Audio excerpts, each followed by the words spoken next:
If you still believe that power is built on good words and noble promises, this video might shake that illusion. Because power isn't smiles in front of cameras or slogans shouted from podiums. Power smells of fear, of debts, of whispered conversations in closed rooms where destinies are sealed. And today, we'll dissect a man who didn't just play this game, he became its very definition. Power is so much more than money, Frank Underwood tells us, and he's not joking. Money buys you time, power buys you people, and that means it buys the future. If you learn how he does it, you'll start spotting hidden intentions before anyone even opens their mouth. And maybe, just maybe, you'll stop being someone else's pawn. Niccolo Machiavelli lived in an age of intrigues and backroom plots, but his formula still works in the 21st century. He argued something most moralists hated to admit. People judge leaders by results, not by the means they use. That brutal truth explains Underwood's entire rise. Frank never worked for applause. He worked for positions, for leverage, for executive power, the kind that turns words into orders. To the public, he's polite, courteous, even caring. Behind closed doors, he's a cold-blooded calculator with two sheets on his desk, Plan A and Plan B, both designed to achieve the same outcome, more influence. Why does this matter to us, people far from Washington? Because the mechanics of power are universal. In a company, in a family, in a local team, everywhere the same question rules. Who sets the rules? Who controls the resources, information, time, the attention of others? Underwood shows us that to rule, you don't need to scream. You just need people to fear disappointing you more than they fear siding with someone else. At that moment, your wishes become their habit. Look at how Frank constructs his image. He knows when to appear caring when cameras are rolling. He shakes hands warmly, listens to complaints, promises support.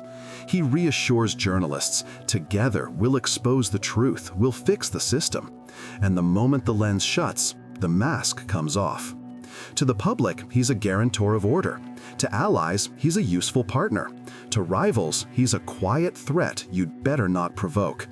Machiavelli called this dual nature, be a lion and a fox. The lion inspires fear. The fox avoids traps.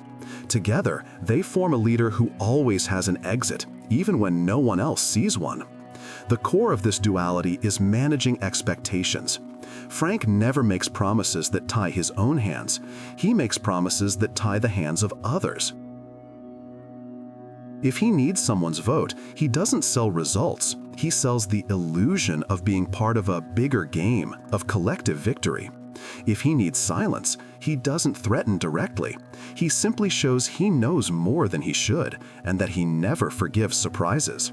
People pick up those signals, especially manipulators themselves. That's why so many agree without even realizing they've agreed. But let's be honest, Underwood doesn't rely on soft power alone.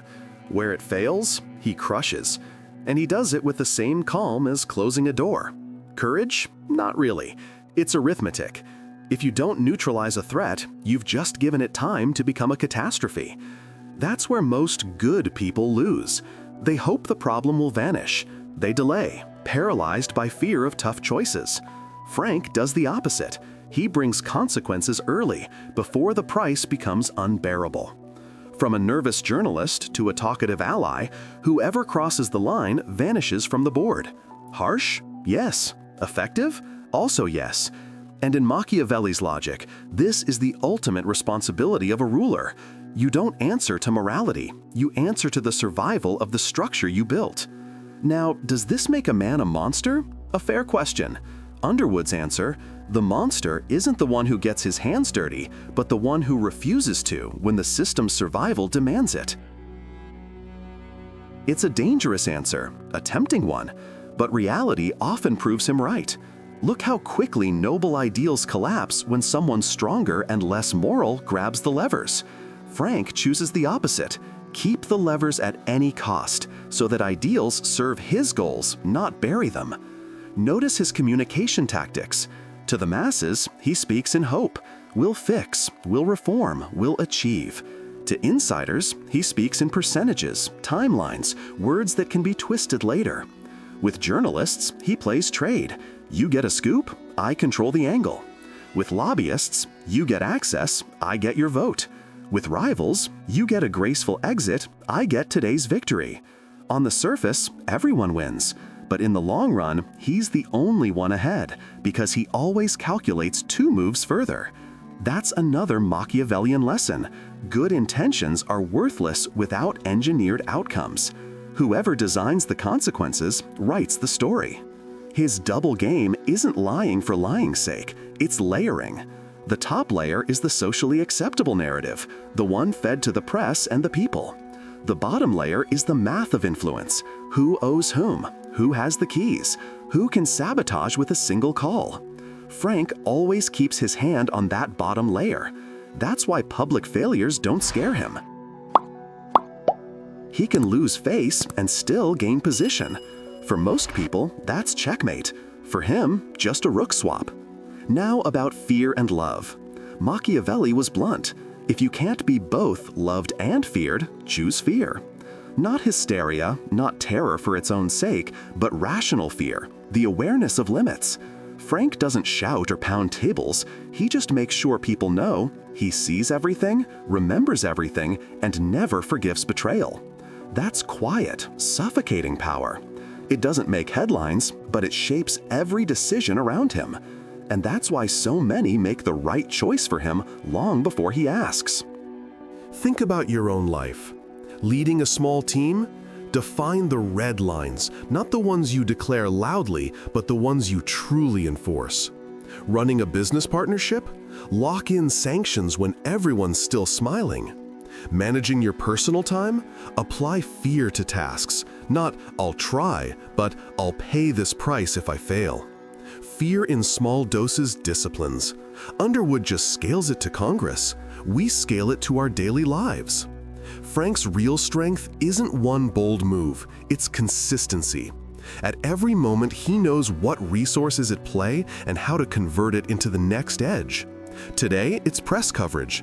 Tomorrow, it's a grateful senator.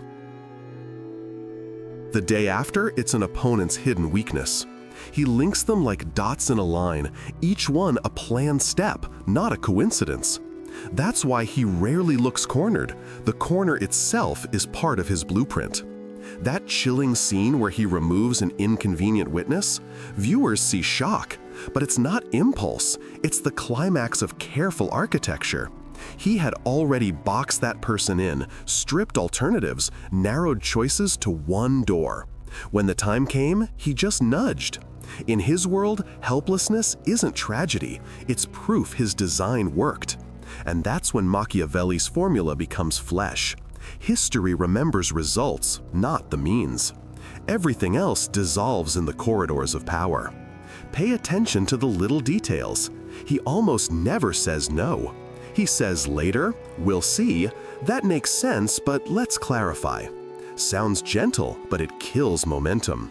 He almost never begs. He shifts context until the ask seems like your own idea. He doesn't want conflict if he can turn you into a volunteer for his goals. That's the highest form of power, when people do what you want, convinced it's their choice. And on a personal level, he doesn't waste energy trying to please everyone. He invests only in those who amplify him or neutralize his biggest risks. That's energy efficiency most of us miss. We chase approval from the crowd instead of locking down the 3 people who decide the outcome. Frank never argues with the mob. He negotiates with the gatekeeper. If you've ever lost in a meeting room, remember this. Were you talking to the right person? At some point, his very language becomes a scalpel. One line can erase a rival's year of work, dropped at the perfect moment. One smile can reel back a shaky ally, not out of affection, but fear of falling into exile again. While others debate fairness, he scripts the next scene. His critics call it cynicism, the sharp ones call it strategy. When Frank removes another obstacle, the audience is shocked. But if you look closer, nothing is random. He's been preparing the ground for a long time. He gave that person just a bit too much freedom. He nudged them toward a choice that felt safe. He allowed them to make a mistake, and then he struck at the precise moment when no options were left. That's not spontaneity, that's power surgery.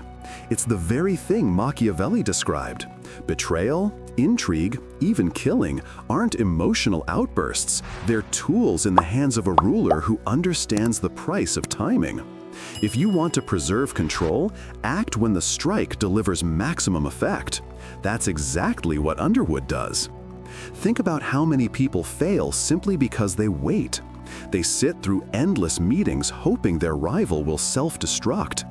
They delay decisions until a project collapses. They hope the market will turn.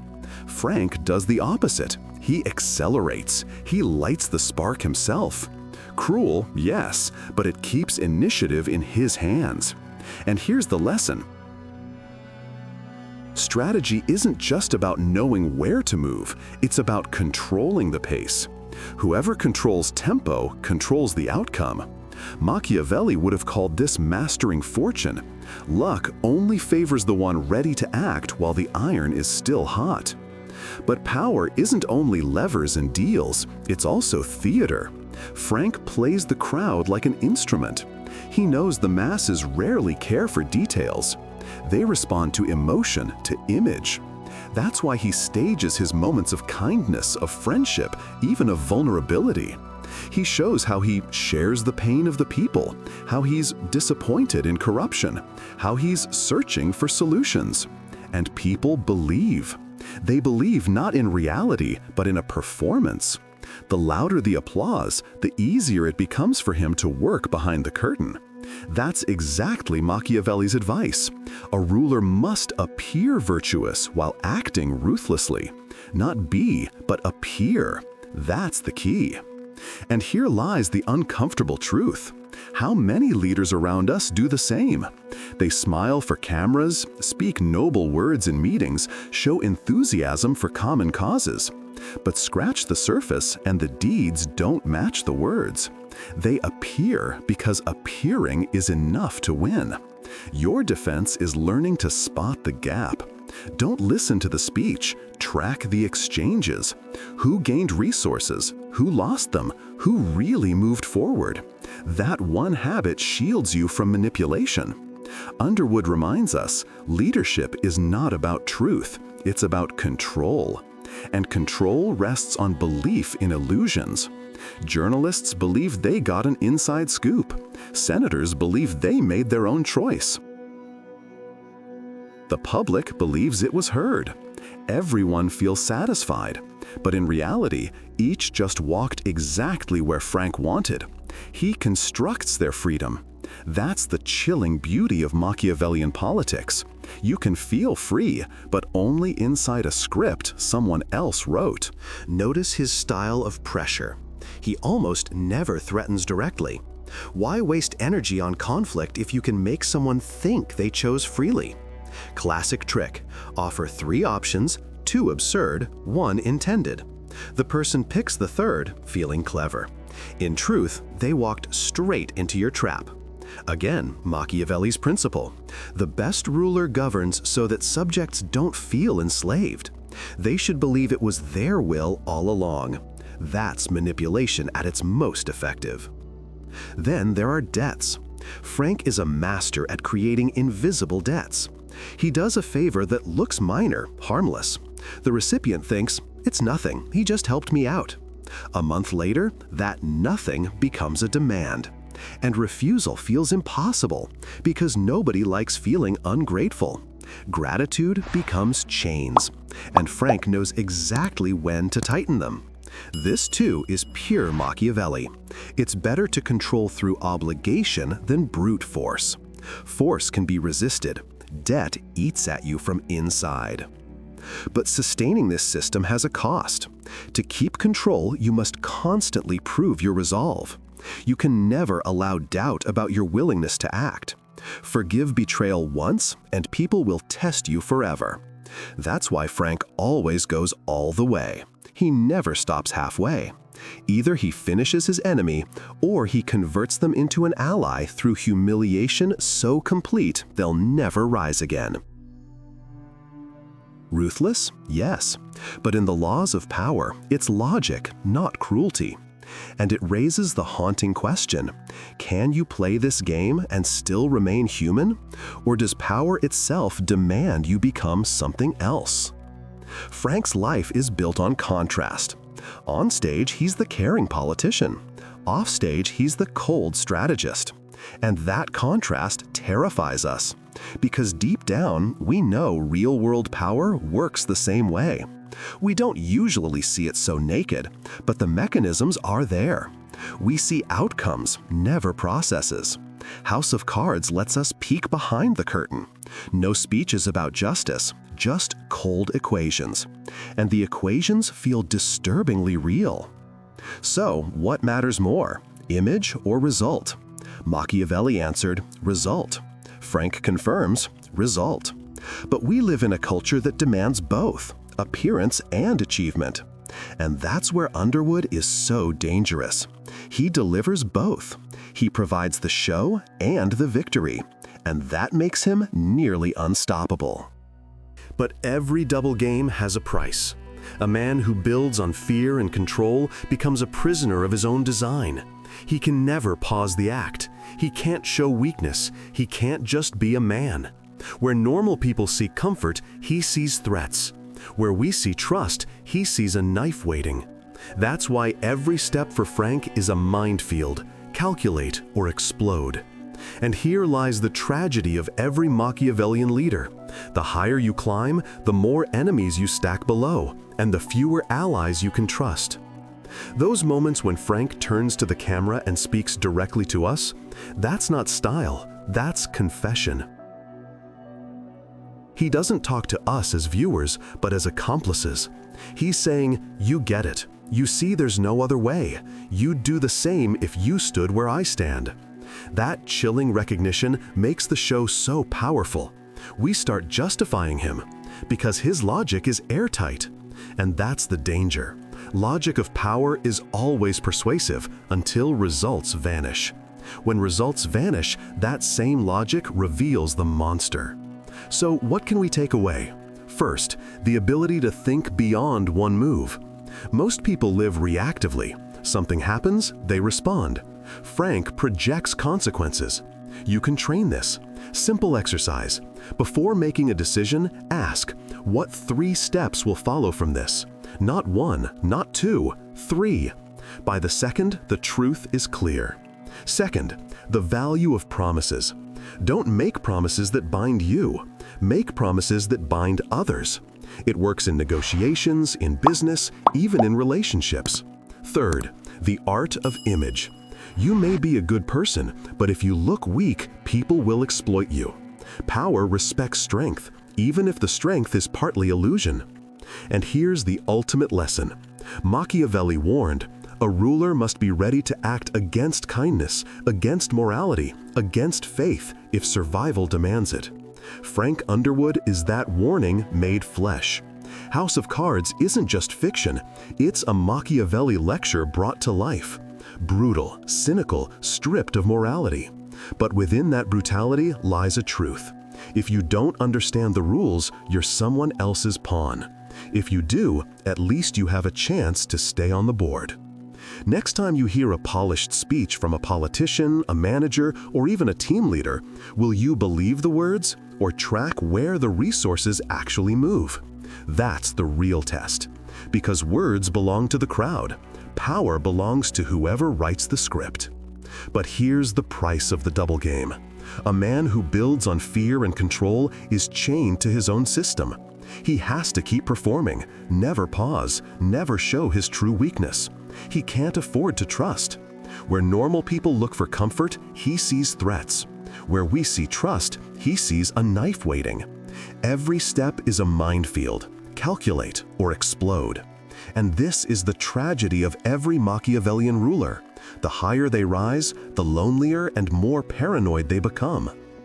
Those moments when Frank breaks the fourth wall, turning to us, that's not a gimmick, that's confession. He doesn't speak as a character, but as a teacher, pulling us into complicity. He whispers, "You understand. You know there's no other way. You'd do the same if you were me." That recognition is terrifying because deep down, the logic works. We start to justify him. We nod along. And that's the danger.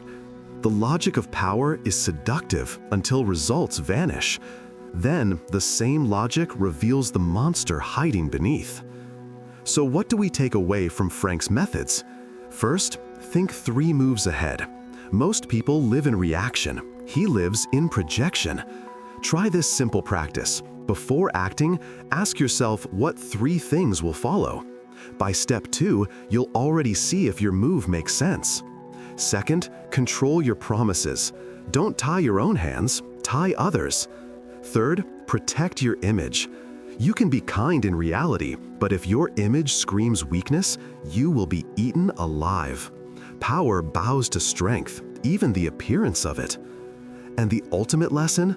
Machiavelli said a ruler must be ready to act against kindness, against morality, against faith, if that's what survival demands.